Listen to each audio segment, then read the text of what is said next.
Have you ever wondered about the story behind one of the world's most iconic symbols of freedom? It's more than just a statue. It's a tale of two nations, a grand idea, and a friendship that crossed an ocean. Our story begins not in New York, but in 19th century France, in the elegant, candlelit salons of Paris. Imagine a room buzzing with energy, filled with artists, intellectuals, and politicians. Parchment maps are spread across tables, and the air is thick with ambitious ideas. Among these forward thinkers was a man named Édouard de la Boulaye. He was a French political thinker and a huge admirer of the United States. He saw America's journey from a collection of colonies fighting for independence to a thriving, unified nation as a powerful story.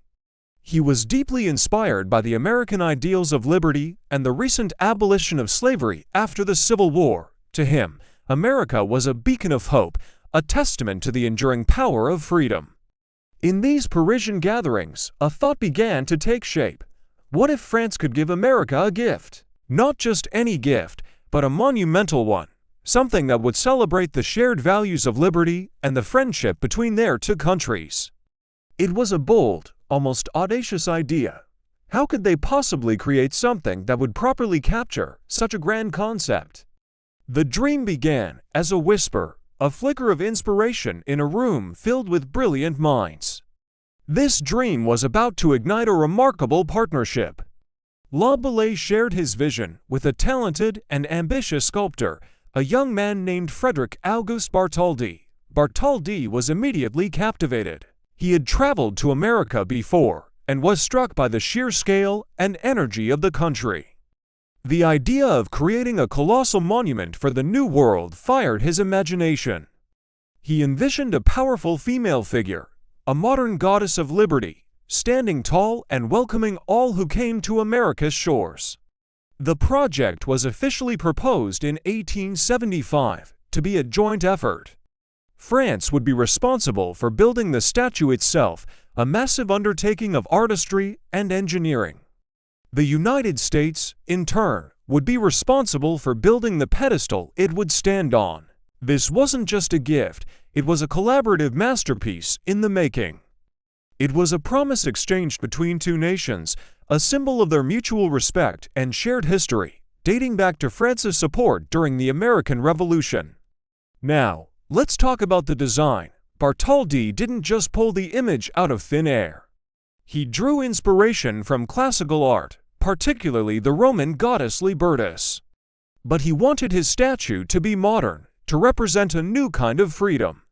He designed her to be dynamic, striding forward, breaking free from chains of oppression which lie at her feet. In one hand, she holds a tablet inscribed with the date of American independence, July 4, 1776, grounding the symbol in a specific historical moment.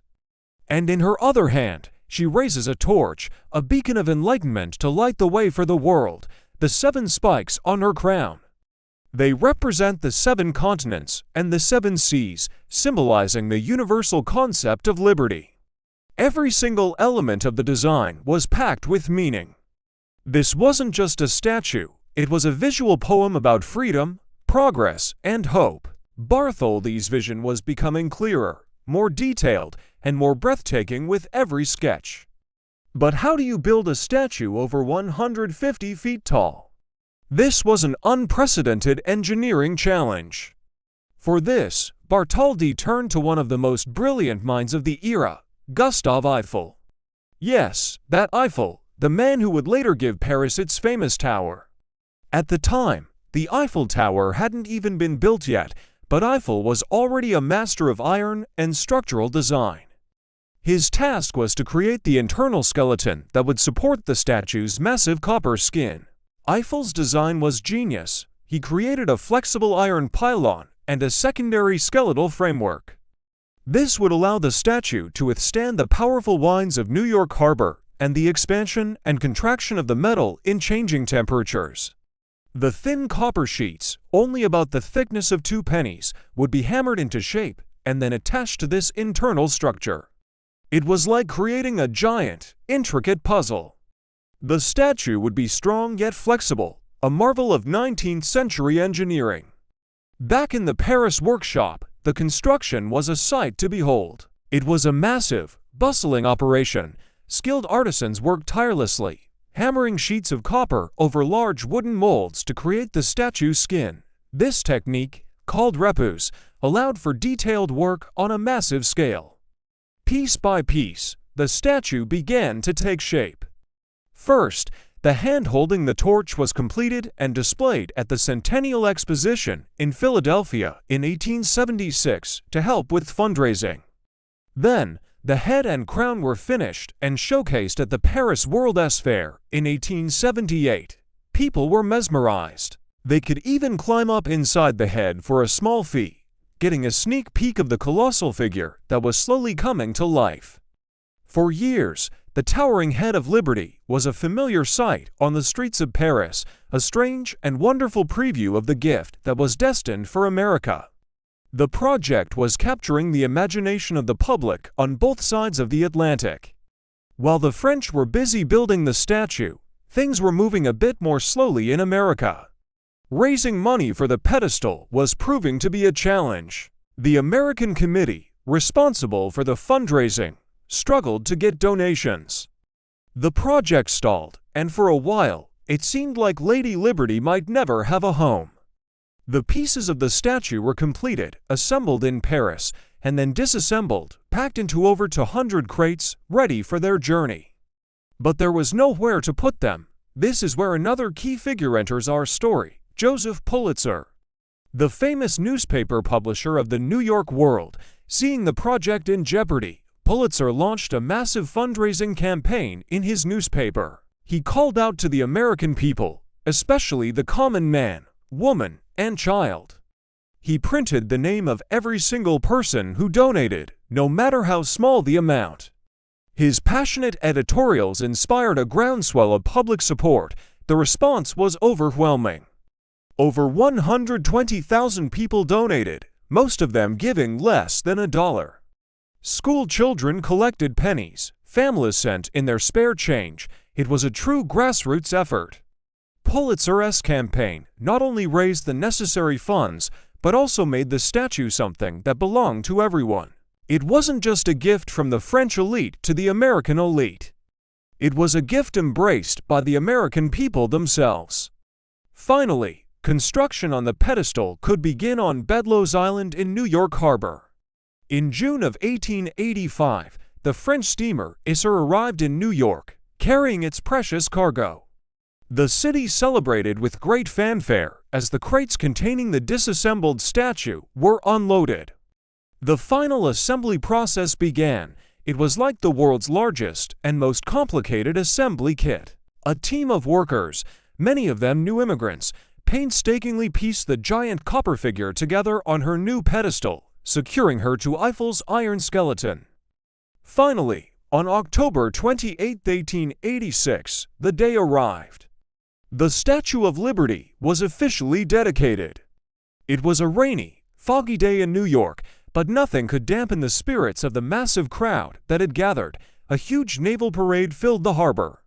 President Grover Cleveland presided over the ceremony, officially accepting this incredible gift from the people of France. Bartholdi himself was there to see his dream fully realized. As he pulled the rope to unveil the statue's face, the crowd roared. Lady Liberty was finally home. From that day forward, the Statue of Liberty took on a life of her own. She became the first thing millions of immigrants saw as they arrived in America, a powerful symbol of a new beginning and the promise of freedom. The poet Emma Lazarus wrote her famous sonnet, The New Colossus, with its unforgettable lines, "Give me your tired, your poor, your huddled masses yearning to breathe free." Though added to the pedestal later, these words became inseparable from the statue's meaning, cementing her role as the mother of exiles. Today, the Statue of Liberty stands as a universal symbol of hope, democracy, and friendship. She has witnessed over a century of history, stood through storms and celebrations, and continues to inspire millions around the globe. Her story is a powerful reminder that great things can be achieved when nations and people come together, driven by a shared belief in a better world. It's a story of a gift that became a legend, Thanks for watching, and if you enjoyed this journey through history, don't forget to like and subscribe for more stories like this one. History isn't just what happened, it's what was hidden. Welcome to the Chrono Archives, where lost empires rise again, forgotten legends speak, and ancient truths are brought back to life. From world-shaping history and powerful myths to legendary rulers and timeless civilizations, every story here is carefully uncovered, deeply researched, and cinematically told. The past is calling, will you answer? Subscribe and journey through time, one unforgettable chronicle at a time. Picture this: Paris, the late 1860s. The city is a whirlwind of art, revolution, and new ideas. In a dusty workshop, bathed in shafts of sunlight pouring through tall windows, a man is hunched over a cluttered table. Papers are scattered everywhere, covered in charcoal sketches of colossal figures, grand monuments, and impossible dreams. This man is Frédéric Auguste Bartholdi, a sculptor with ambition as vast as the canvases surrounding him. Bartholdi wasn't just any artist, he was a man with a vision. He was captivated by the grand, the monumental. His mind was filled with images from antiquity, the Colossus of Rhodes, the massive statues of Egyptian pharaohs, and the powerful goddesses of ancient Rome. He was particularly fascinated by Libertas, the Roman goddess of liberty, a symbol of freedom from tyranny. This image of a strong, dignified woman breaking free resonated deeply with him. You see, France and America shared a special bond, forged in the fires of revolution. France had been America's ally in its fight for independence, and now, as America approached its 100th birthday, a group of influential Frenchmen wanted to give a gift to commemorate this shared history of liberty. And who better to bring this monumental idea to life than Bartholdi? He was officially commissioned. The project was immense, almost unthinkable, a gift from the people of France to the people of America. The pressure was on. How do you capture the essence of an idea as abstract and powerful as liberty? Bartholdi went back to his workshop, his mind racing. He sketched feverishly, exploring different concepts. Should she be seated, like a queen on a throne? Or marching forward, a warrior for freedom? He filled pages with drawings, creating small clay models or maquettes to test his ideas in 3 dimensions. We can imagine him there, surrounded by these miniature-robed women in various poses. Slowly, an image began to solidify. It was powerful, yet serene, a towering woman, draped in classical robes that flowed like a waterfall, evoking the goddesses of old.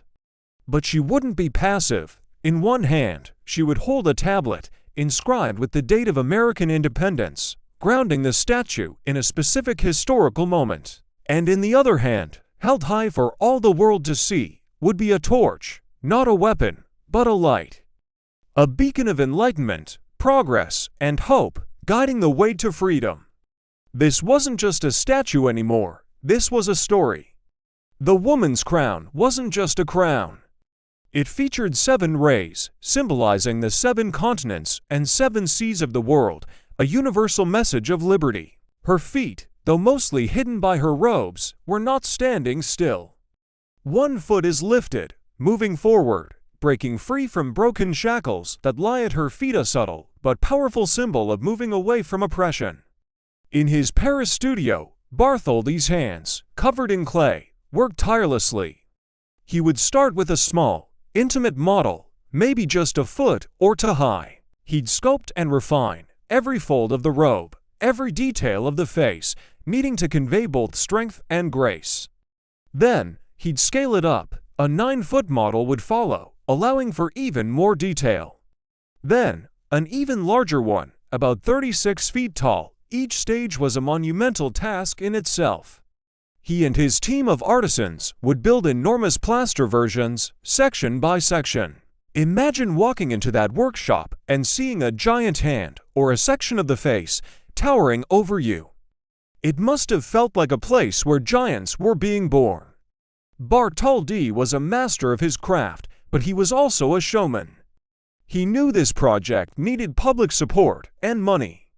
So, he put parts of his creation on display.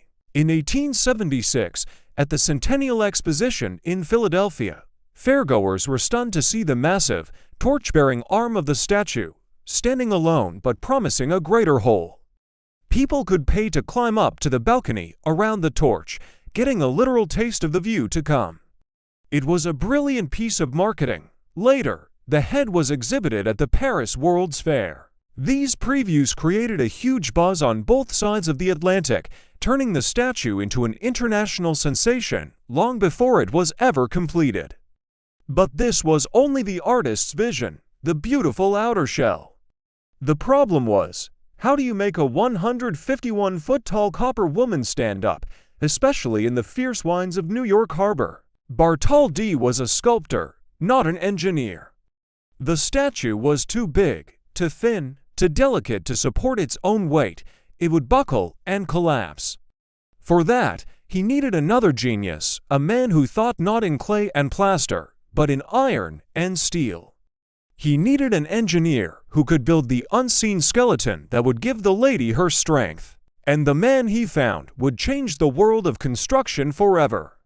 His name was Gustave Eiffel. Thank you so much for watching. If you're enjoying this journey into the story behind the statue, make sure to hit that subscribe button and turn on notifications so you don't miss the next chapter. We'll be diving into the engineering marvel that holds Lady Liberty together. See you in the next video. Picture this: Paris, the 1870s. A small group of audacious thinkers gathers around a table, not just to talk, but to dream. Their question wasn't just ambitious, it was borderline absurd.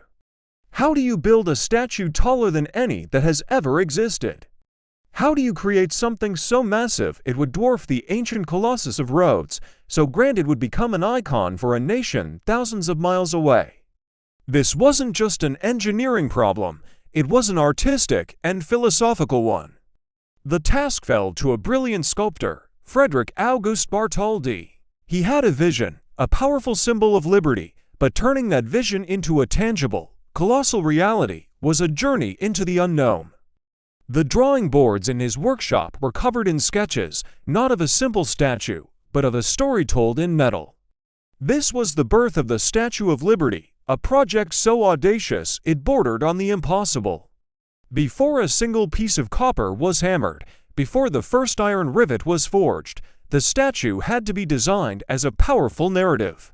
Bartholdi knew this monument couldn't just be a pretty figure, it had to speak. It had to convey the very essence of freedom to every person who laid eyes on it.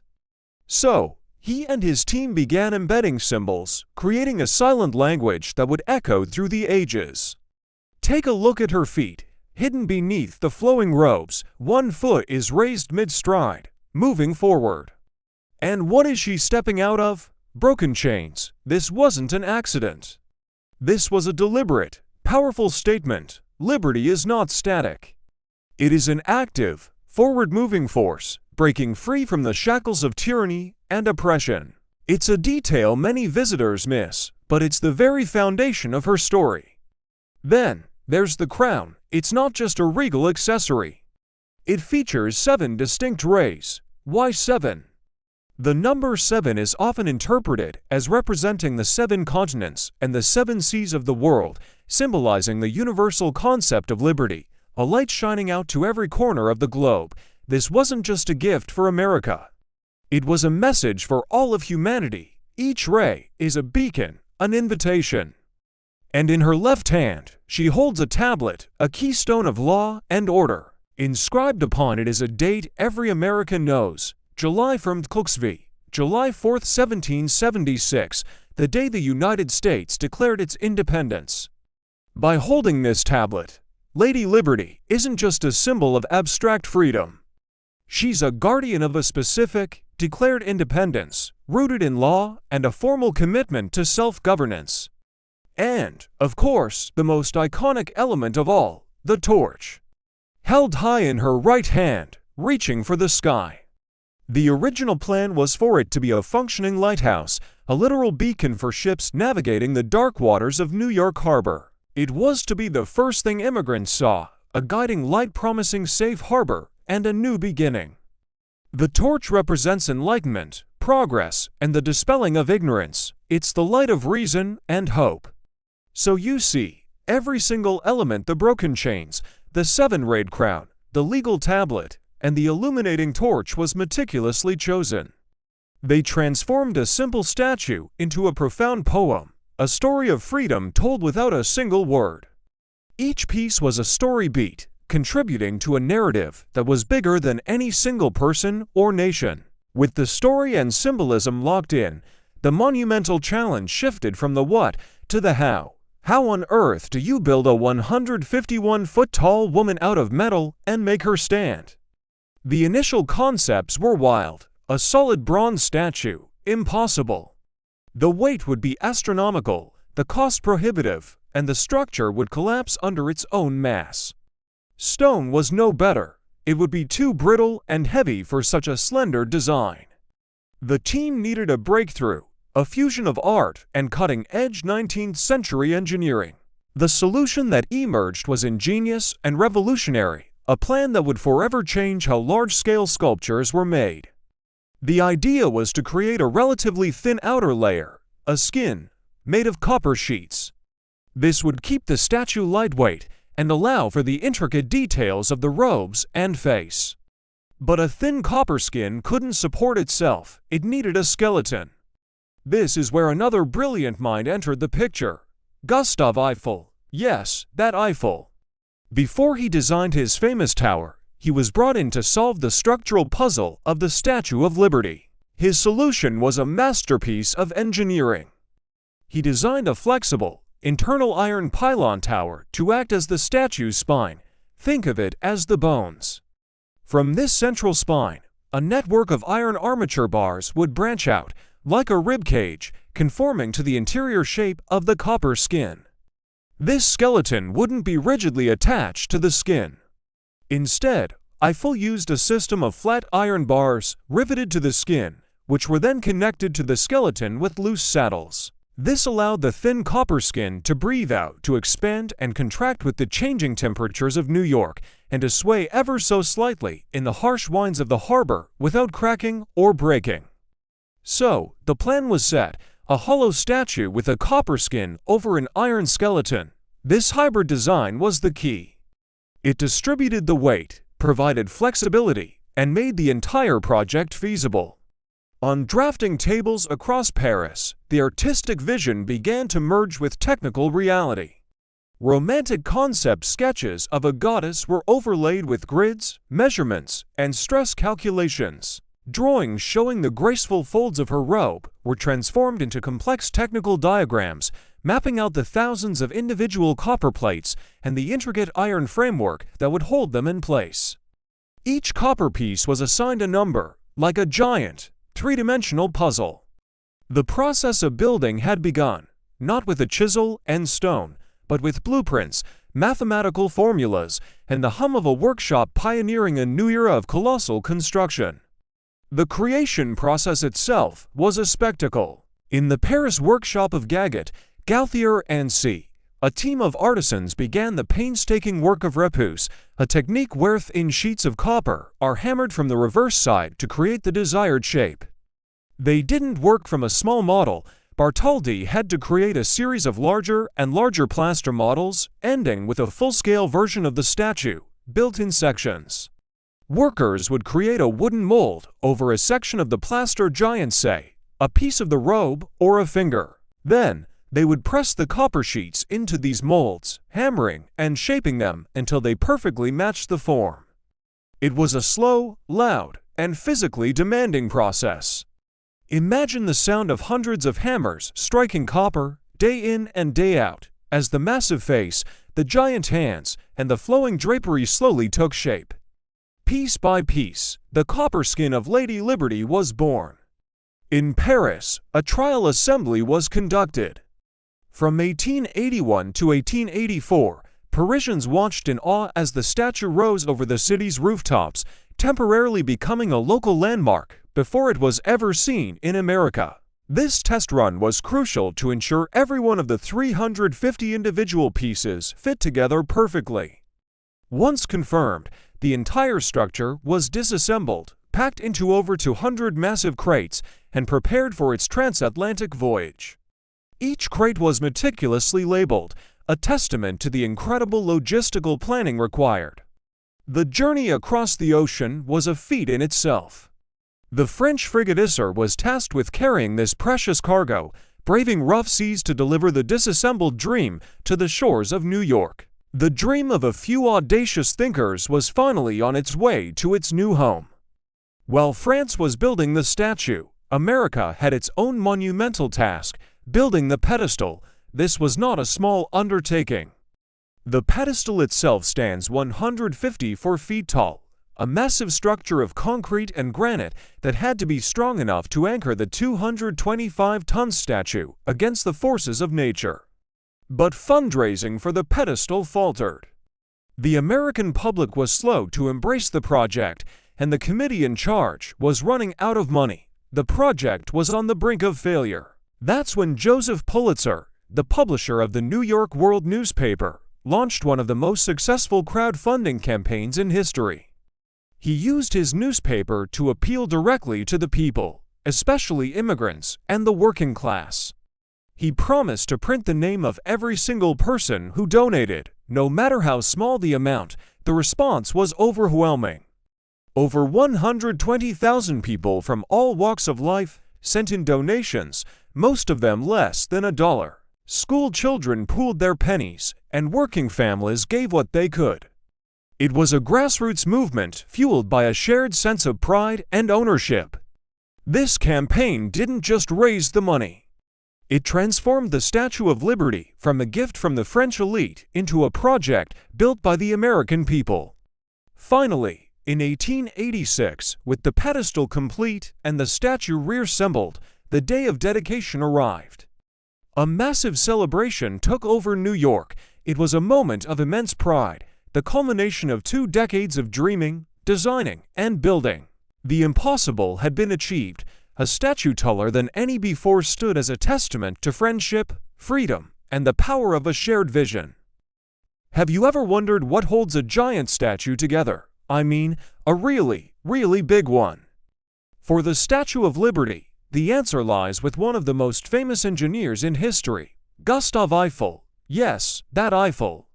The man behind the iconic tower in Paris. Before his tower pierced the Parisian skyline, he took on a project that would change engineering forever. The Statue of Liberty wasn't just a beautiful copper shell. It needed a heart, a skeleton strong enough to withstand the brutal winds and salty air of New York Harbor. And Eiffel was the man to build it. Bartholdi, the statue sculptor, originally planned a more traditional, solid core. But that was heavy, inflexible, and frankly, wouldn't have worked. The statue would have buckled under its own weight or been torn apart by the wind. When the project's original engineer, Viollet-le-Duc, passed away unexpectedly, Bartholdi turned to Eiffel. And Eiffel, fresh from building innovative railway bridges, had a revolutionary idea. Instead of a rigid core, he envisioned something completely different, a flexible iron skeleton, almost like a massive pylon, that would act as a central spine. Imagine a giant, intricate web of iron beams and trusses, all meticulously calculated and pieced together. This wasn't just a support, it was a dynamic system. This internal framework would carry the entire weight of the statues to 100,000 pounds of copper skin. But more importantly, it was designed to be flexible.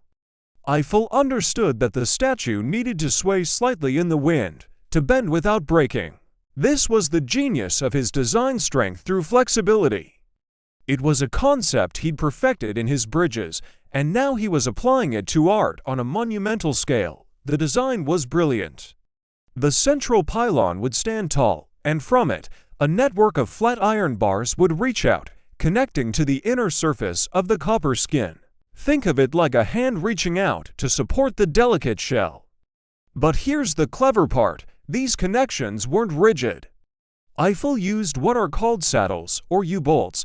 These allowed the copper plates to expand and contract with temperature changes, a crucial detail for a metal structure exposed to hot summers and freezing winters. Without this, the copper skin would have warped and buckled, tearing itself apart. So, how did they build this colossal metal heart? The work began in the workshops of Gaget, Gauthier, and C in Paris, the same company responsible for shaping the copper skin. The air was thick with the smell of hot metal and coal smoke. Sparks flew as workers heated and hammered massive iron beams into shape. The clang of hammers on anvils was a constant rhythm, the soundtrack to creation. These weren't just laborers, they were highly skilled artisans, masters of their craft, turning raw iron into a precisely engineered skeleton. Picture this scene. Inside a cavernous factory hall, the skeleton of Lady Liberty began to rise. Piece by piece, girder by girder, it grew taller, surrounded by a forest of wooden scaffolding. Workers swarmed over the structure, looking like ants on a giant metal vine. They heated rivets to a glowing cherry red in small portable forges, then tossed them up to catchers who would deftly snag them in a cone-shaped bucket. The catcher would then quickly insert the hot rivet into a pre-drilled hole, and two riveters, one on each side, would hammer the ends to form a permanent, solid bond. It was a dangerous, deafening, and breathtaking process. This was the first time anyone had built a structure like this. It was a precursor to modern curtain wall construction, the same principle that allows today's skyscrapers to have glass skins. Eiffel was literally inventing the future of architecture right there in his workshop. He was so confident in his design that he did a full test assembly. Before a single piece was shipped to America, the entire iron skeleton and a significant portion of the copper skin were assembled right there in Paris. For a time, the Statue of Liberty stood tall over a Parisian park, a sight that must have been both bewildering and awe-inspiring to the locals. While the iron skeleton was taking shape, another part of the workshop was a hive of activity. Here, the copper skin was being created. Using Bartholdi's plaster models, craftsmen built massive wooden molds, a negative image of every curve and fold of Liberty's robe. Huge, flat sheets of copper, each about 3/32 of an inch thick that's less than the thickness of 2 pennies, were painstakingly hammered and pressed against these molds.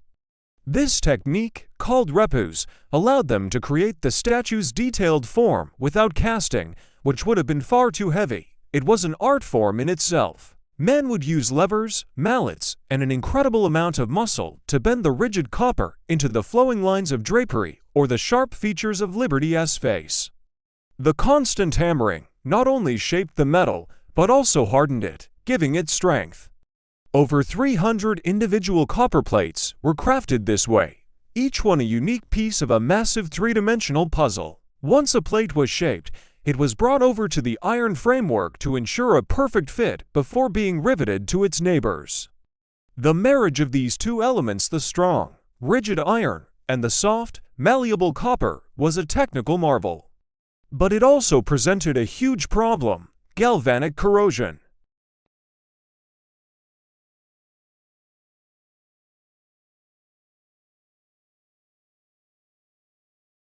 In this case, the iron skeleton would have been eaten away, and the statue would have eventually collapsed. Eiffel, ever the meticulous engineer, foresaw this. His solution was simple, but effective: insulation. He had every one of the thousands of iron bars that touched the copper skin wrapped in asbestos cloth soaked in shellac. This created a barrier, preventing direct contact and saving the statue from self-destructing. Looking back, the construction of the Statue of Liberty's core was a symphony of industrial innovation. It combined the brute force of the forge with the precision of a watchmaker. Eiffel's design was more than just a support structure. It was the statue's very soul, a hidden masterpiece of engineering that allowed Bartholdi's artistic vision to stand the test of time. It was a testament to the idea that art and science could come together to create something truly magnificent and enduring.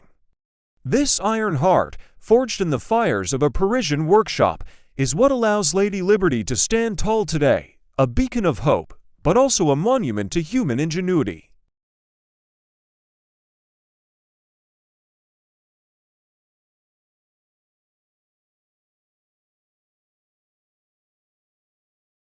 Imagine strolling through the streets of Paris in the late 1870s. You turn a corner, and suddenly, you're face to face with, well, a face, a colossal copper face, 21 feet tall, resting on massive wooden supports.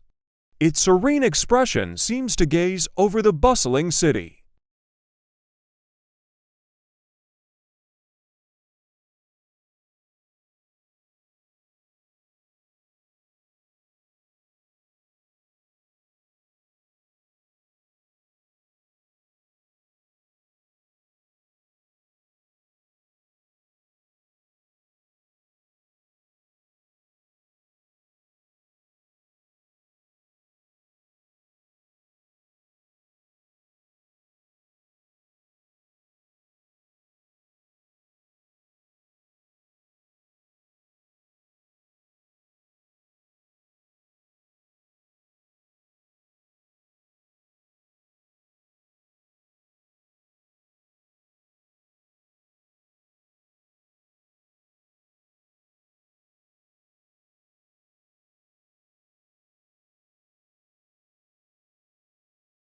The first piece to capture the public's imagination was the arm and torch.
Slowly, section by section, she began to rise over the rooftops of Paris. First, the skeleton, Eiffel's revolutionary iron pylon, climbed skyward.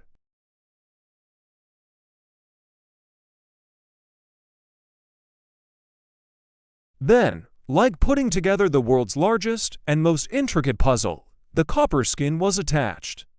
The workers, looking like tiny ants against the massive structure, carefully riveted each of the 300 copper plates into place.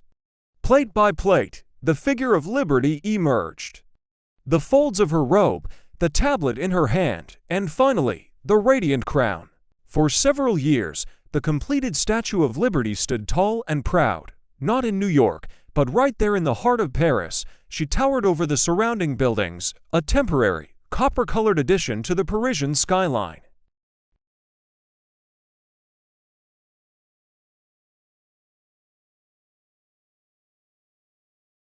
Artists sketched her, and photographers captured the incredible sight of this American icon temporarily residing in France.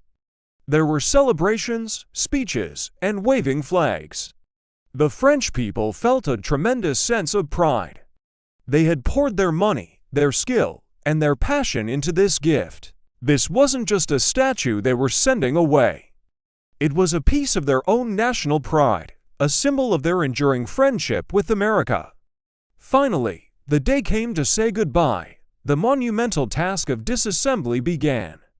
Every single piece, every rivet, and every iron beam was carefully numbered and catalogued. It was a reverse construction, a slow deconstruction of the marvel that had graced their city.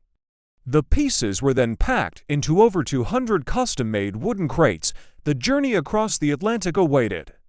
In June of 1885, the French warship Eiffel, loaded with its precious cargo, set sail from Rouen.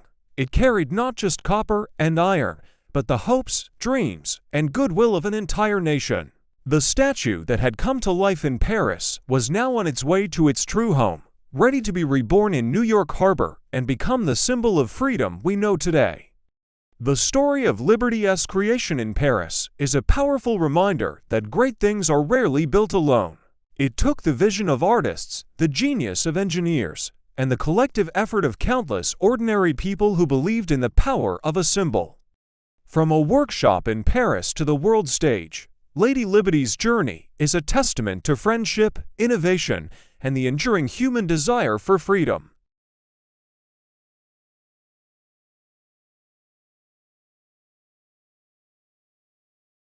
And hit that notification bell for more stories behind the world's greatest icons. See you in the next video.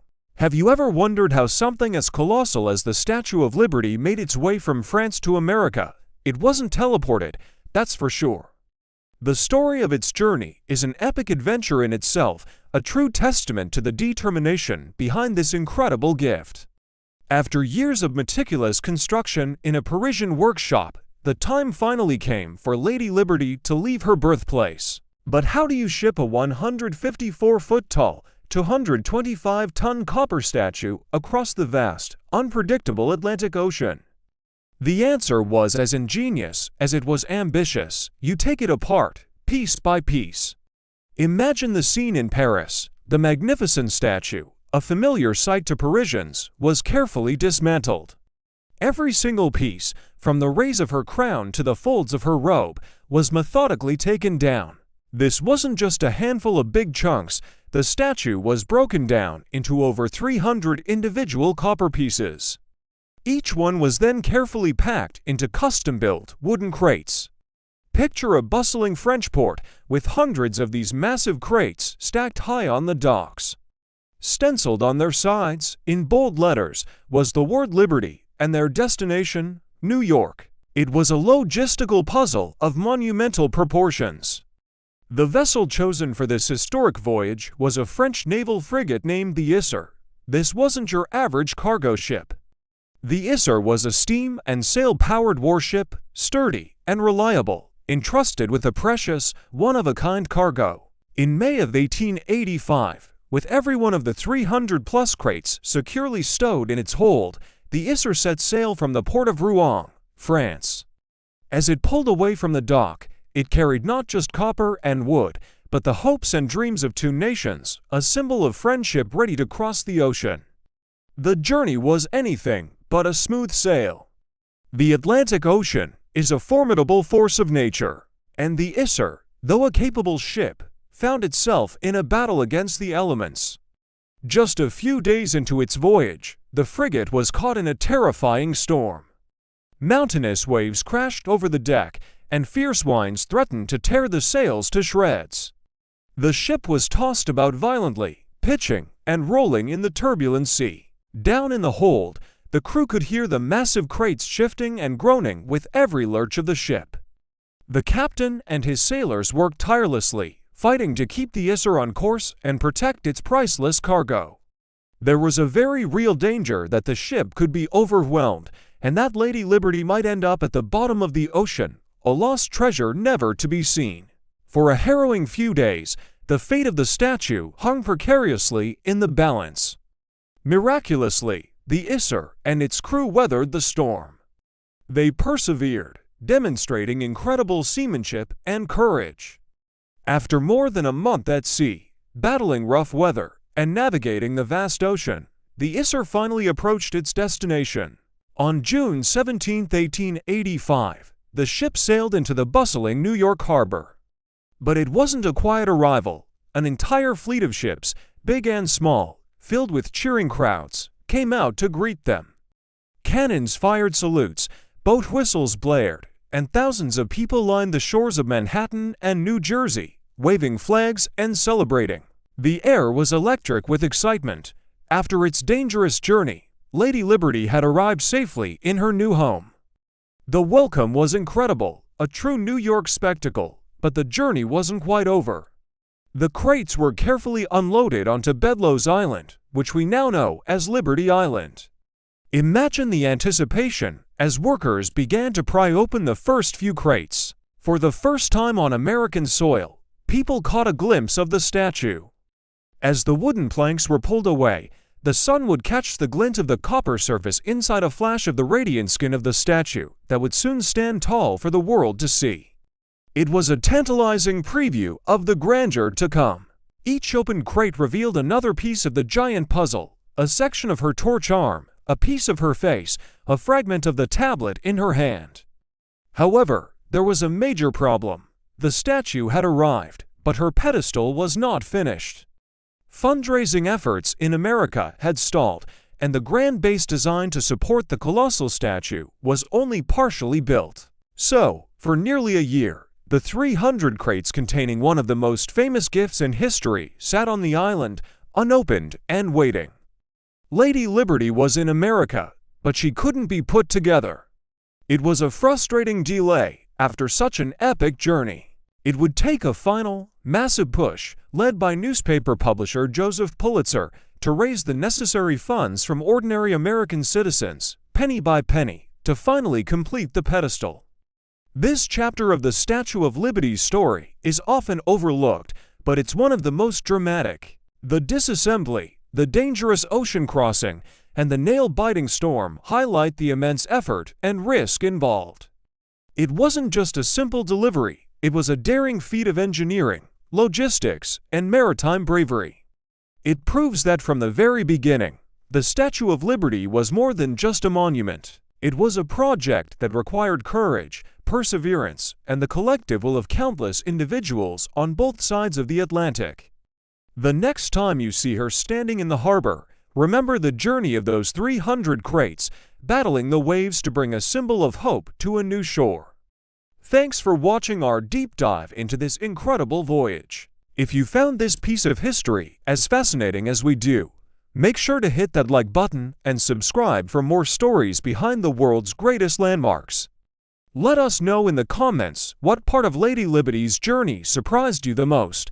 See you in the next video. Have you ever wondered what it takes to bring a monumental dream to life? The story of the Statue of Liberty's pedestal is one of those incredible tales of a nation coming together. After France gifted America the magnificent statue, a huge problem emerged.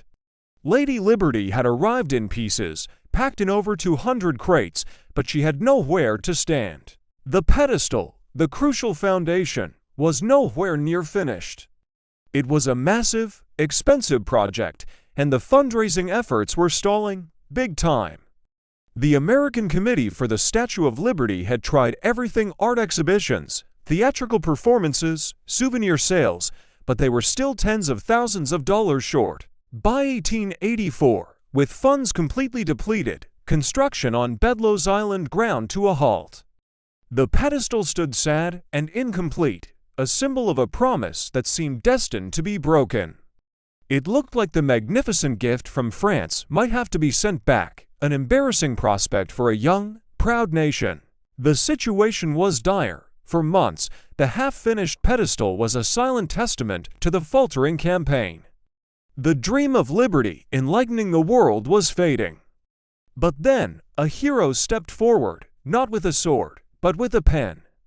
Joseph Pulitzer, the publisher of the New York World newspaper, was an immigrant himself who deeply understood the statue's symbolic power. He was outraged that the wealthy elite of New York and other cities were not stepping up to fund this monument for the people. He saw this as a national embarrassment and decided to take matters into his own hands. In March of 1885, he launched one of the most brilliant and effective crowdfunding campaigns in history, right from the pages of his newspaper. He wasn't just asking for money, he was making a powerful appeal to the common person. Pulitzer's genius was in how he framed the issue. He declared that the statue was a gift to all Americans, not just the rich. He used his newspaper as a megaphone, printing daily, passionate editorials that called out the wealthy for their inaction and celebrated the spirit of the working class. His headlines were bold and direct: the statue's pedestal must be built. He shamed the millionaires who wouldn't part with a dollar while praising the dignity of ordinary citizens. He made it personal. He promised to print the name of every single person who donated, no matter how small the amount. This wasn't just about fundraising anymore, it was a movement. Pulitzer was turning the pedestal project into a referendum on American democracy itself. He was asking his readers, is this a country for the privileged few, or for everyone? And the people responded. They responded with a resounding roar that echoed from coast to coast. The New York World Office was flooded with letters containing donations. This was the true magic of the campaign. It wasn't about large checks from corporations. It was about the collective power of the people. We see stories of children sending in their saved-up pennies. A group of kindergarteners in Iowa mailed $1.35. A young girl sent 60 cents, writing that it was all she had, but she wanted to help. Office workers pooled their change, factory laborers, farmers, recent immigrants who barely spoke English. They all felt a connection to this statue and wanted to be part of her story.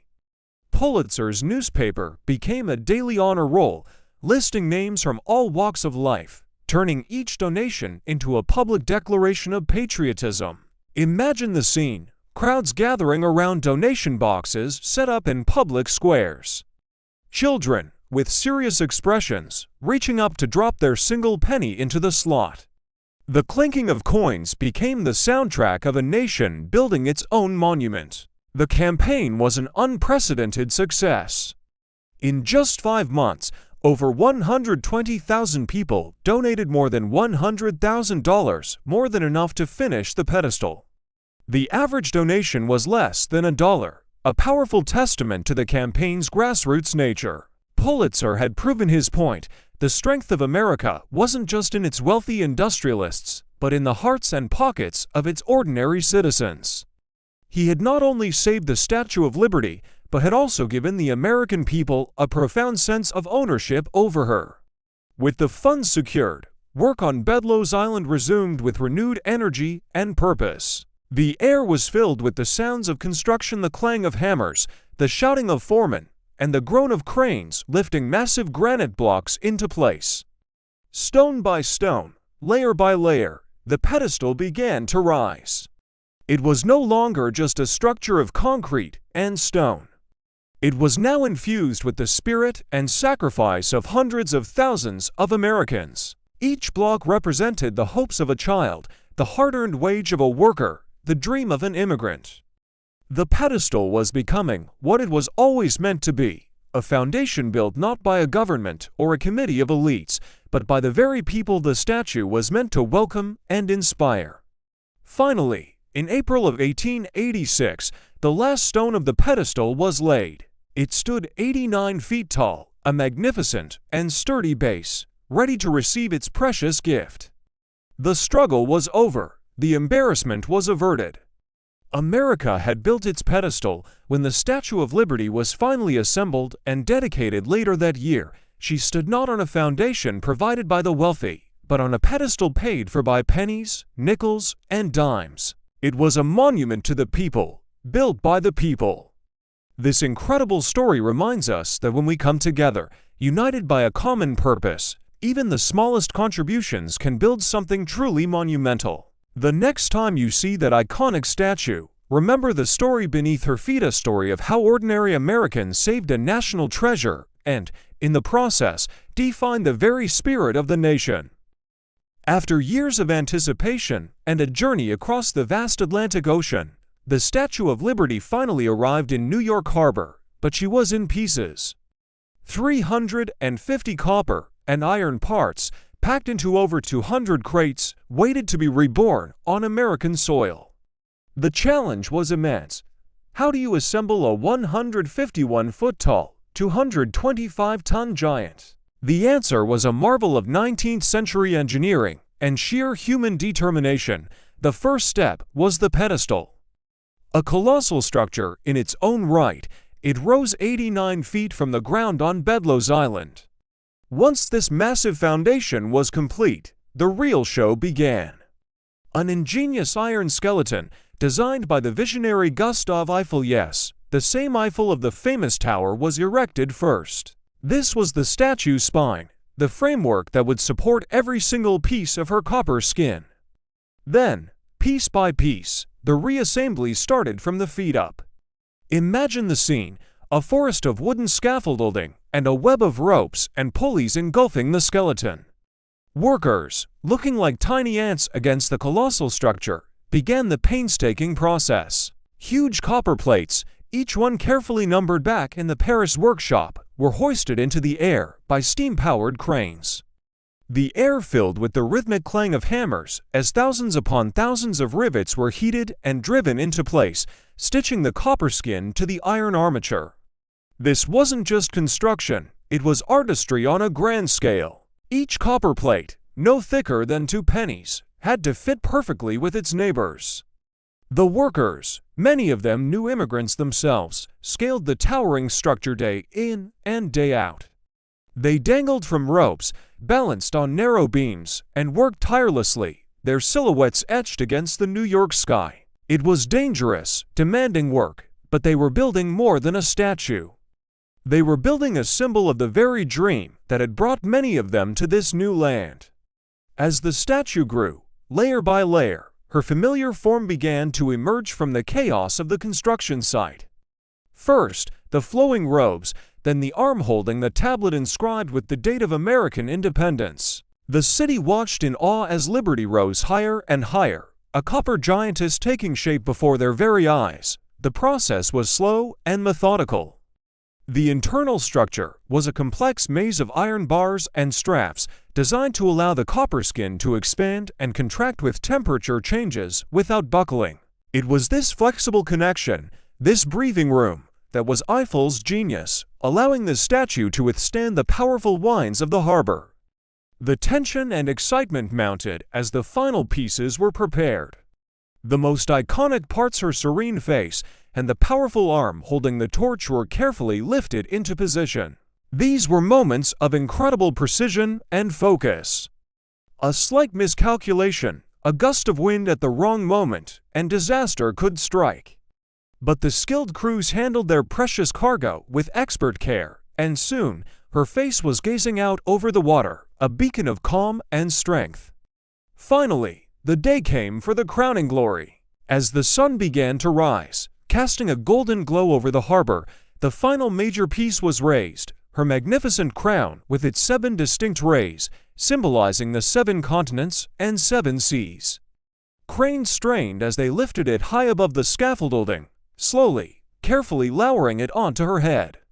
It was a breathtaking moment, the culmination of years of work on both sides of the Atlantic. The final rivet was driven, the last bolt was tightened. With that, she was whole. The scaffolding that had shrouded her for months began to come down, plank by plank. It was like an unveiling on a monumental scale. With each section of scaffolding removed, more of her was revealed to the waiting world. The raw, shiny copper of her skin gleamed in the sunlight, not the green patina we know today that would come later, a gift from the wind and rain. On October 28, 1886, the city of New York erupted in celebration.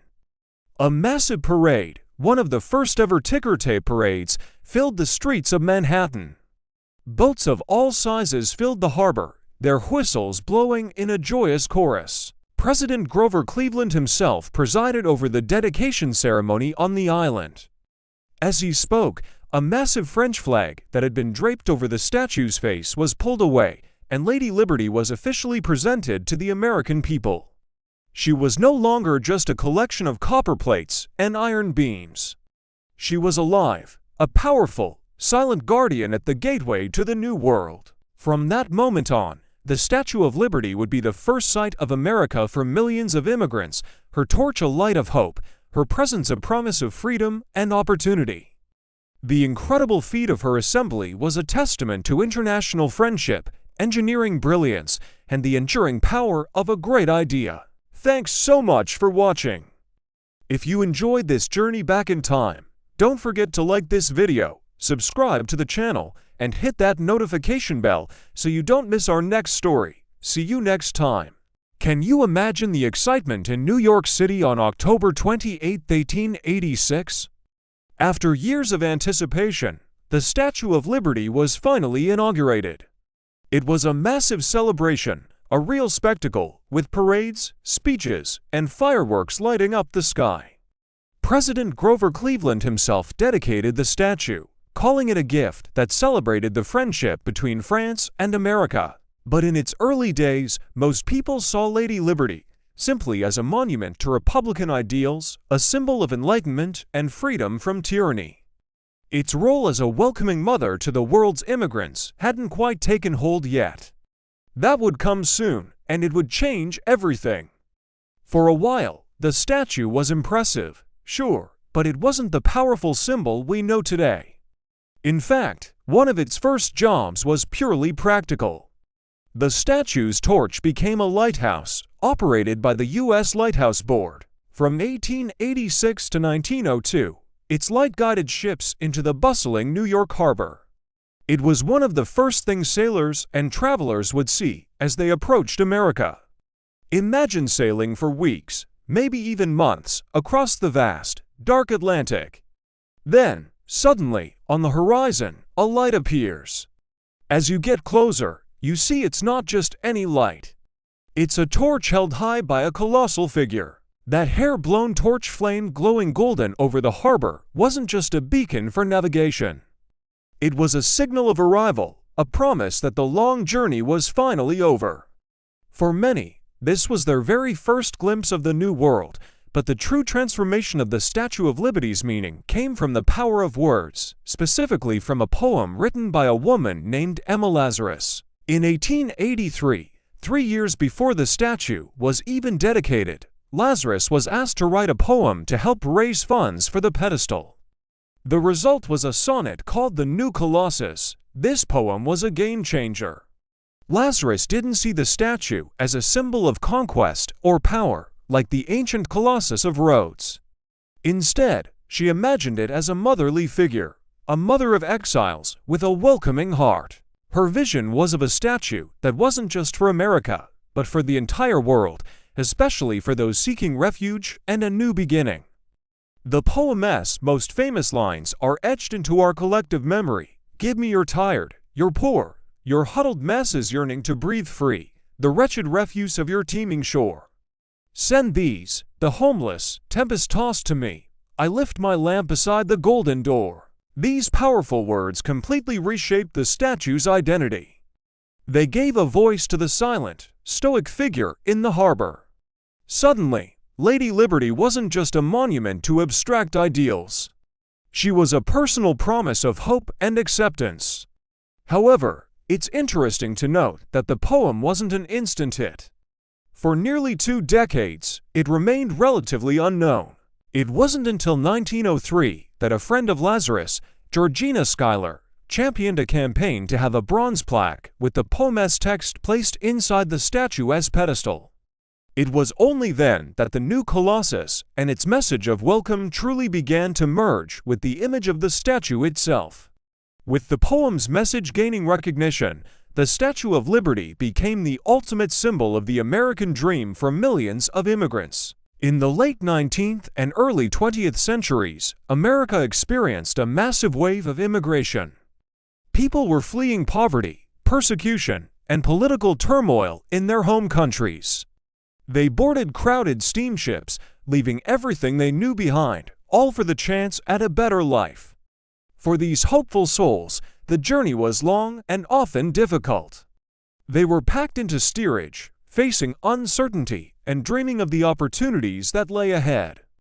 And then, after weeks at sea, they would see her. Can you picture it? Steamships packed with immigrants, their faces filled with a mix of exhaustion and hope, crowding the decks. A murmur goes through the crowd, then shouts of excitement. People are pointing, their eyes fixed on the horizon. There she is, the Statue of Liberty. For these millions of people, she was the first sight of America, the first tangible proof that they had arrived. You can almost see the scene unfold, families embracing, people cheering, many with tears streaming down their faces. It wasn't just a statue of a woman holding a torch, it was the personification of freedom. It was the promise that the hardships of the past were over and a new chapter was about to begin. She was the first American to welcome them home. This image of immigrants seeing liberty for the first time became one of the most enduring and powerful symbols of the American experience. This period cemented the statue's role as a beacon of hope. It was a direct result of the convergence of three things: the physical statue itself, a monumental feat of engineering and art; the opening of the nearby Ellis Island immigration station in 1892, which processed over 12 million immigrants; and the profound heartfelt words of Emma Lazarus's poem. Together, they created a powerful narrative. The statue wasn't just a landmark. It was an active participant in the story of America. It stood witness to the hopes and fears of millions. It represented the golden door that Lazarus wrote about, an entrance to a land where your past didn't define your future. This new identity was so strong that it completely overshadowed its original meaning as a gift celebrating French-American friendship. It became something much bigger, something universal. Think about the sheer emotional weight of that moment. You've left your village, your family, your entire world. You've crossed an ocean on a crowded ship, not knowing what awaits you. You're tired, you're poor, you're yearning to breathe free. And then you see her, standing tall in the harbor, lifting her lamp. It's a moment of profound relief and overwhelming emotion. It's the visual confirmation that the dream you've been chasing is real. The soft text overlay from the poem, "Give me you're tired, you're poor," isn't just a caption. It's the voice of the statue speaking directly to those hopeful arrivals. It's a message that said, "You are welcome here, you have a place here. Your journey was worth it." Over the decades, the Statue of Liberty has continued to be a potent symbol. It has appeared in countless films, photographs, and posters, almost always representing freedom, hope, and the promise of a new life. It greeted soldiers returning from war and stood as a silent sentinel during times of national crisis.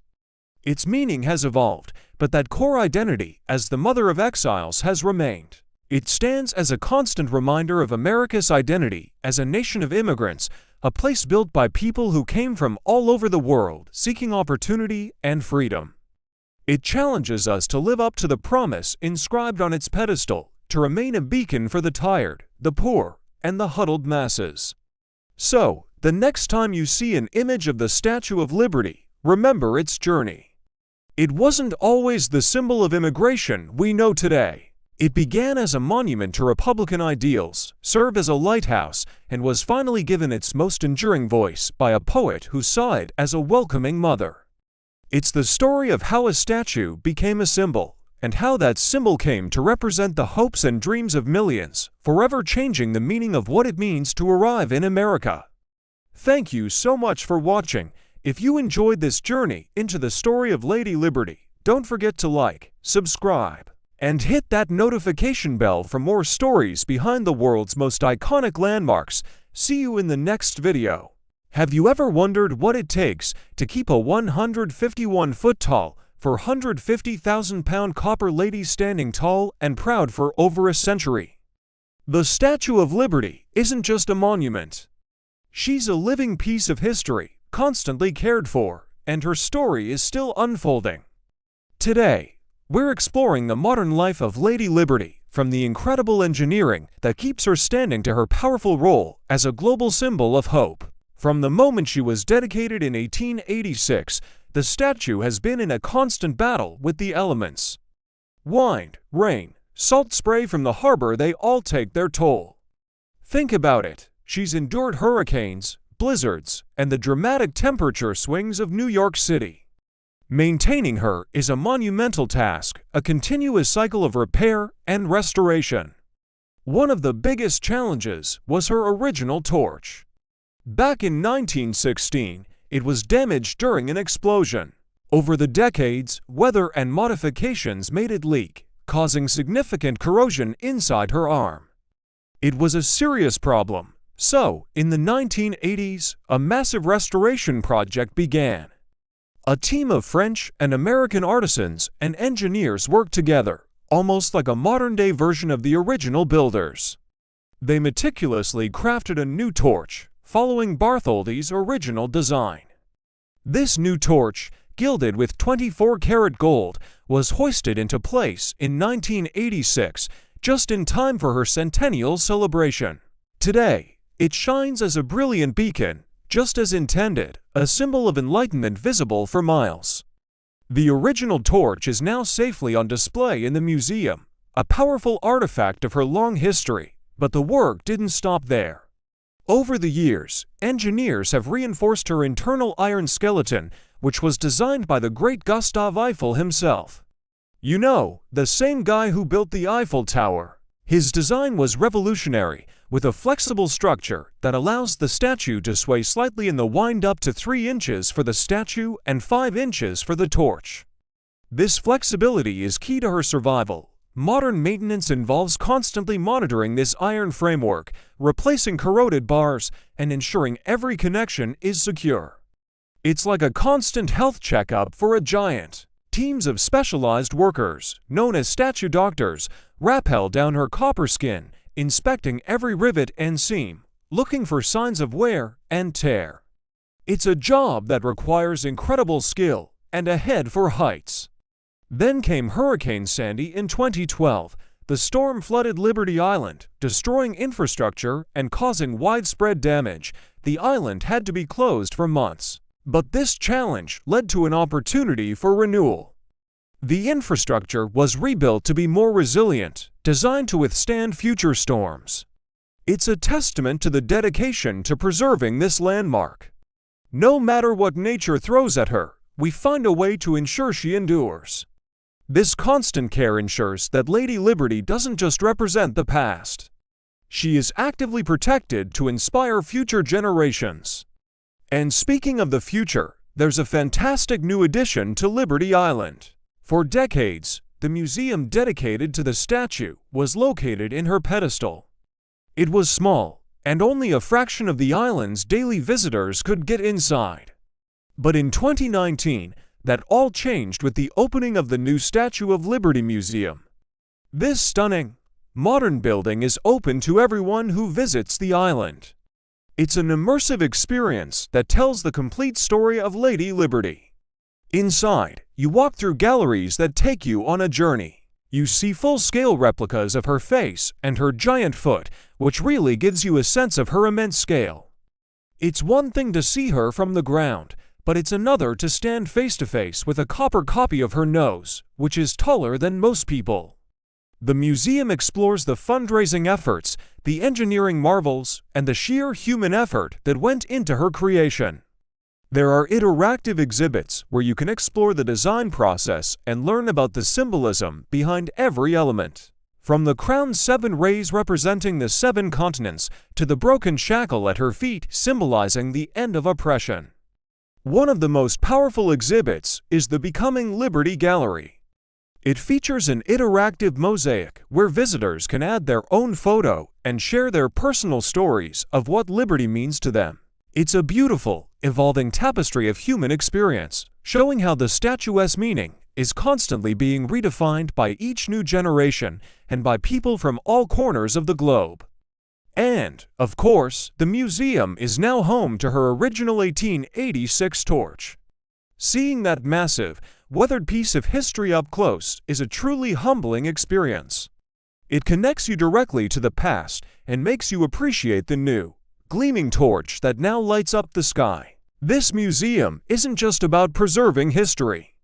It's about making her story accessible and relevant to everyone.